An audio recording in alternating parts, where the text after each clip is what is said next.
कह देला तारा के हो कि इतना रोवत तारू। हमर छोटकी दे दिनिया कुछ कहलस ये का तरह की रोवत तारू।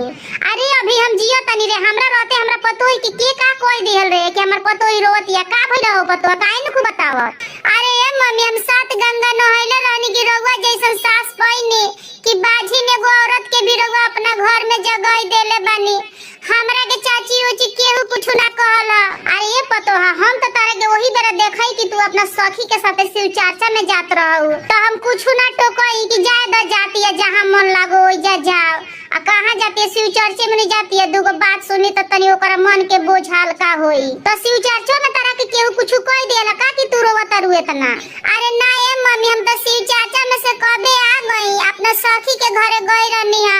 हमरा सखी के घरे नु चंपा कल गड़ात रहला, ओही में उनकर मम्मी एगो सोहर गीत गईनी हनु तो हमरा आंख में आंसू आ गइल है मम्मी। आ चुप हो जो पगली का रोत रे। जब हम सास हो के हम लइका के कोनो बात नहीं करत, लइका फइका होखल अपना हाथ में बावे।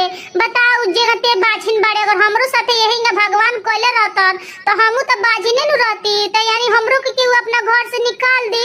मत रो, ऊपर वाला चाहिए तो एक दिन होई। का रोत रे, चुप हो जो। अरे मम्मी रोवा त हमरा के माफ कर देनी, लेकिन दुनिया हमरा के माफ नहीं करते मम्मी। गई रहनी हम चाची जी के घरे, ऐसन गीत सुननी है कि हमरा आंख में आंसू आ गइल। ओ तरह से हम रोतानी। कौन ऐसन गीत गइल से बताऊ हमरो के, काहे त रोत रे, चुप हो जो। अरे नेवा हमर पतो ही नहीं के बतावा, तोर नु सखी अतेहू तो इजा रहबे कइले है नु, तोरे घरे गइल लसी हमर पतो ही। कौन ऐसन तोर माई गीत गा देलसी रे।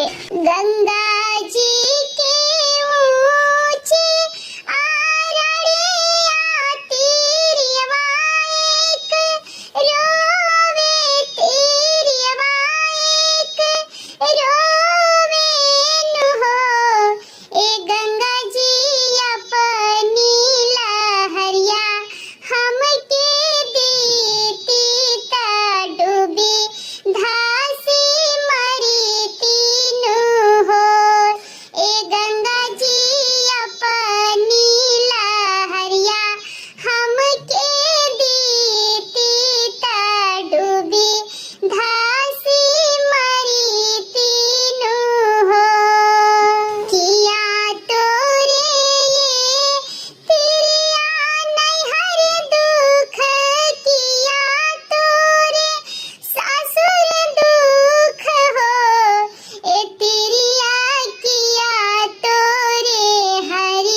बतावा।